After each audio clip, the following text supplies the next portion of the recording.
We all know the story of the underdog, the few against the many, but most of the time, that story is a myth, a comforting tale told after the fact. This is not that story. This is the story of a day when the rules of warfare were broken, when 10,000 men stood against 80,000, and the earth was salted with blood.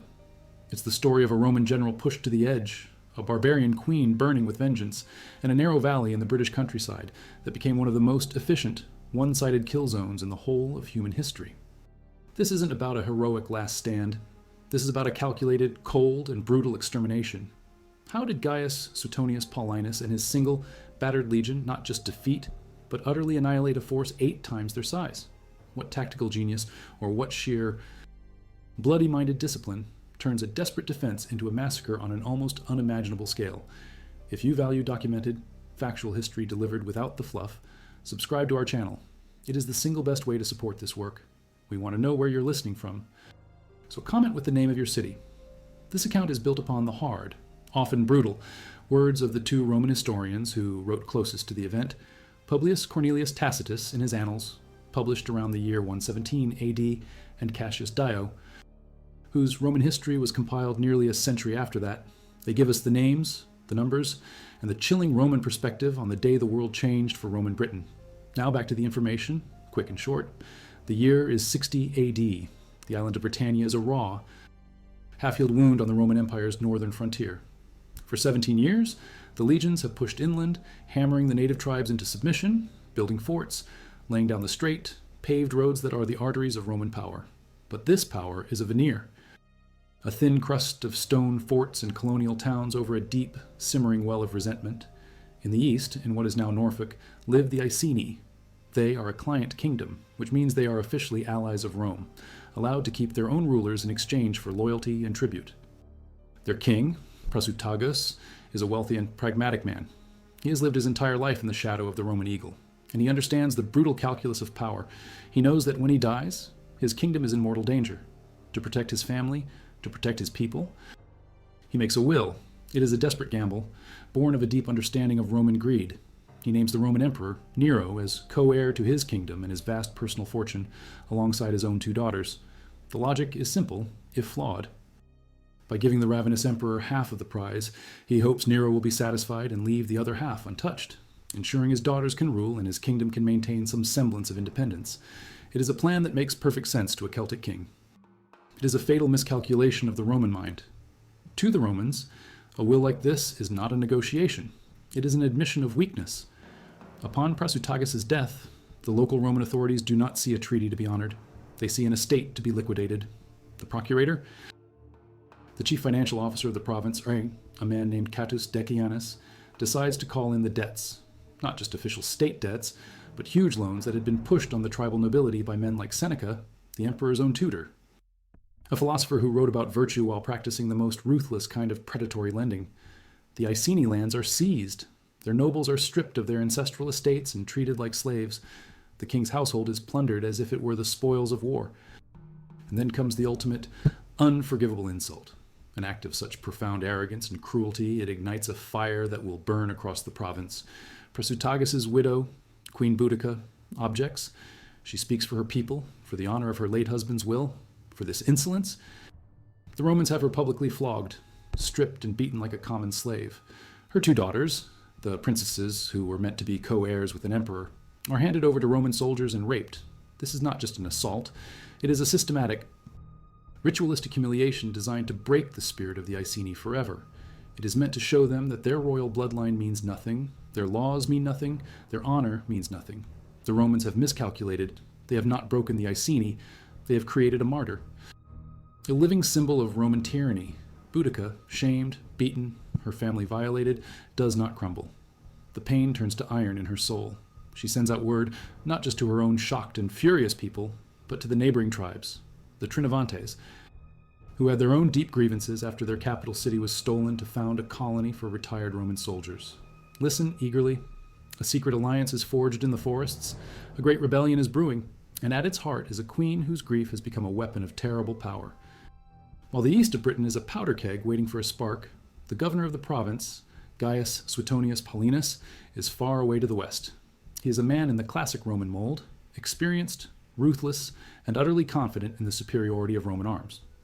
He is a professional soldier, a veteran of campaigns in the mountains of Mauritania in North Africa. He knows terrain, he knows discipline, and he knows terror as a tool of war. And in the spring of 61 AD, he is busy applying that terror to the last bastion of organized native resistance in Britain, the island of Mona, today known as Anglesey, off the coast of North Wales. Mona is the heart of the Druidic religion. It is a sacred place, a center of learning, and for the Romans, it is the ideological headquarters of British resistance. The Druids preach rebellion. They offer sanctuary to fugitives, and their rites are, to Roman eyes, bloodthirsty and barbaric. Suetonius decides he must cut out this heart. He takes with him 2 of his 4 legions, the Legio 14th Gemina and of Exhalation, a detachment, of the 20th Valeria Victrix. He marches his men across North Wales to the shores of the Menai Strait. On the opposite bank, the Britons have assembled a fearsome host. Warriors crowd the shoreline, but among them are women, dressed in black like furies, their hair wild, brandishing torches and shrieking curses. And weaving through them all are the Druids, their arms raised to the heavens, calling down their gods to curse the invaders. The sight is so unnerving, so alien, that for a moment, even the hardened Roman legionaries hesitate. They stand frozen, a perfect target for the arrows and slingshot of the Britons. Suetonius rides among them, his voice cutting through the din. He exhorts them, shames them, reminds them who they are. They are the soldiers of Rome. They do not fear shrieking women and wild-eyed priests. The spell is broken. The centurions roar the orders. The standard-bearers advance. The soldiers surge forward onto the flat-bottomed boats they had prepared. The cavalry swims their horses across. They hit the beach in a disciplined wave of shields and steel. The battle is short and brutal. The disorganized British warband, for all its fury, is no match for the methodical killing machine of the legion. The Romans form their lines and advance. A walking wall of death. The Britons are cut down. The sacred groves of the Druids, where they practiced human sacrifice on Roman prisoners, are felled. The priests are slaughtered, thrown onto their own sacrificial pyres. Suetonius has crushed the spiritual center of the resistance. He has committed an act of exemplary terror. He is at the very peak of his success, and it is at this exact moment that a frantic messenger arrives. The news is catastrophic. While he was extinguishing the embers in the west, a wildfire has erupted behind him in the east. The province is on fire. The news that reaches Suetonius on Mona is the stuff of a governor's nightmare. Camulodunum, modern Colchester, is gone. The city was the symbol of Roman power in Britain. It was a colonia, a settlement for discharged legionary veterans. It was home to a massive temple dedicated to the former Emperor Claudius, the man who had conquered Britain. To the Britons, this temple was a fortress of tyranny, its priests draining the local nobility dry with ruinous expenses. The veterans themselves had grown arrogant and cruel, treating the local Trinovantes with contempt, seizing their land and homes. When Boudica's army descended on the city, it was utterly unprepared. It had no walls, no proper fortifications. The veterans, old soldiers who had forgotten the discipline of the legions, put up a desperate, disorganized resistance. They fell back to the stone temple of Claudius, hoping to hold out. For 2 days, they held on, but there was no hope of relief. The rebels stormed the temple and slaughtered everyone inside. The city was systematically leveled, its buildings torn down and burned to the ground. Archaeology today confirms the literary accounts with chilling precision. A thick, red-black layer of burned material, the Boudican destruction layer, lies across the Roman-era city, a scar in the earth still visible to excavators. Every man, woman, and child found by the rebels was killed. Tacitus writes of torture, of crucifixions, of unspeakable atrocities. This was not a battle for territory. This was a war of extermination. Worse news was to follow. The commander of the 9th Legion Hispana, Quintus Petilius Carialis, had attempted to relieve Camulodunum. He marched with perhaps 2,000 of his men, the best part of his legion, expecting to crush disorganized native rabble. Instead, he marched straight into an ambush. The full weight of Boudica's massive army fell upon his column. The Romans were overwhelmed. The infantry was completely annihilated. Every single-foot soldier was killed. Carialis himself, with his cavalry, managed to cut his way out and escape, fleeing back to the safety of his fortress. The 9th Legion was, for all practical purposes, erased from the board. Suetonius now understands the scale of the crisis. This is not a local riot. This is a full-scale provincial rebellion led by a charismatic queen, and they have already destroyed a major city in a Roman legion. His own army is small, just the 14th and parts of the 20th, perhaps 7,000 legionaries and a few thousand auxiliaries. He is hundreds of miles away from the heart of the rebellion. He has to move, and he has to move now. He makes a hard choice. Leaving a small garrison on Mona, he takes the bulk of his force and begins a desperate march. He is heading for Londinium, modern London. At the time, London was not the capital, but it was a new and thriving commercial center, a bustling port packed with merchants, traders, and Roman citizens. It was a rich prize, and Suetonius knows it will be Boudica's next target. He pushes his men hard, marching down the newly built Roman road that would one day be called Watling Street. He outpaces his own infantry, riding ahead with his cavalry, hoping to reach the city and organize a defense. He arrives in Londinium to find a city gripped by panic. The population begs him to stay and protect them, but Suetonius is a general, not a politician. He looks at the situation with a cold, calculating eye. Londinium, like Camulodunum, has no walls. His army is small, dangerously small. To try and defend an open city against Boudica's enormous host would be suicide. It would mean being surrounded, bogged down, and destroyed piecemeal. His army, the only real field army left in southern Britain, would be wiped out. And with it, all hope of retaking the province. He makes a decision of breathtaking ruthlessness. He will sacrifice the city. He gives the order to abandon Londinium. He offers an escort to any citizens who wish to leave with his column, but he cannot stay to fight. The pleas and tears of the people who are left behind have no effect on his military calculus. He turns his back on Londinium and marches away, leaving it to its fate. Boudica's army arrives soon after. The result is a repeat of the horror of Camulodunum. The city is burned to the ground. Anyone who is unable or unwilling to leave with Suetonius is killed. Tacitus puts the number of dead in Camulodunum, Londinium, and the next city to fall, Verulamium, at 70,000. He speaks of a particular savagery, that the Britons had no interest in taking prisoners or selling slaves. They were interested only in killing. They were paying back years of humiliation and oppression in a tidal wave of blood. The destruction layer found by archaeologists in London tells the same story as in Colchester. A thick stratum of ash and rubble, proof of a city utterly consumed by fire. Suetonius continues his march, gathering what forces he can. The prefect of the 2nd Legion, Augusta, stationed at Exeter, receives Suetonius' call for aid, but refuses to march. The man's name was Peneus Posthumus, and his cowardice, or perhaps his prudent fear, meant that Suetonius would have to face the storm with the men he had. He now had the 14th Legion, the vexillation of the 20th, and some nearby auxiliary cohorts.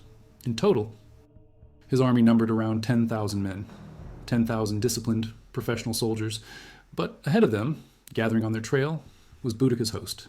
Tacitus claims her army now numbered 80,000. Cassius Dio puts the number at a staggering 230,000. Whatever the true figure, the Romans were outnumbered by a crushing margin. Suetonius knows he cannot outrun them forever. The Britons are growing bolder, more confident with every victory. He has to stop, he has to turn, he has to fight. But it cannot be just any fight.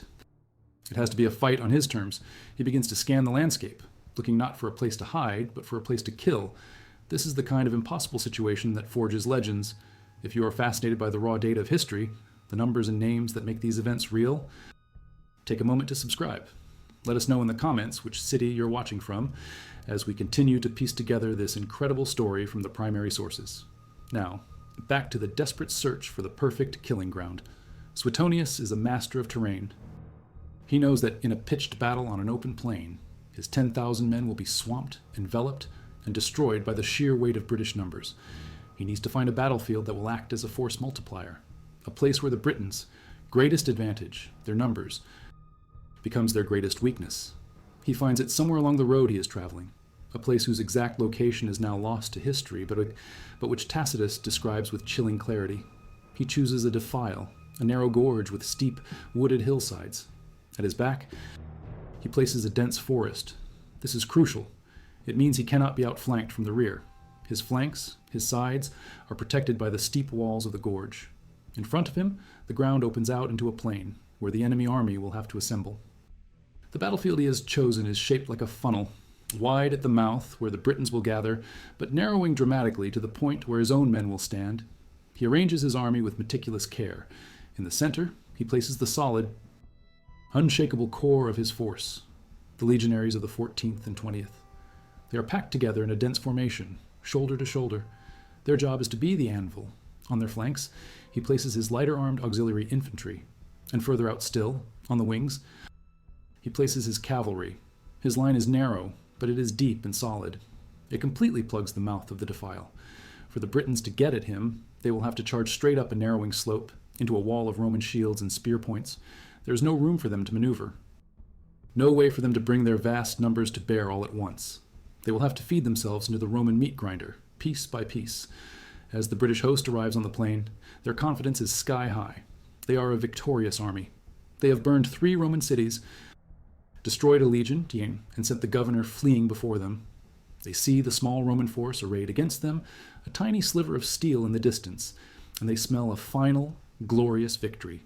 So confident are they that they have brought their families with them to watch the spectacle. They form their wagons into a great crescent shape at the rear of their position, a grandstand from which their wives and children can witness the destruction of the last Roman army in Britain. This act of supreme arrogance will prove to be a fatal mistake.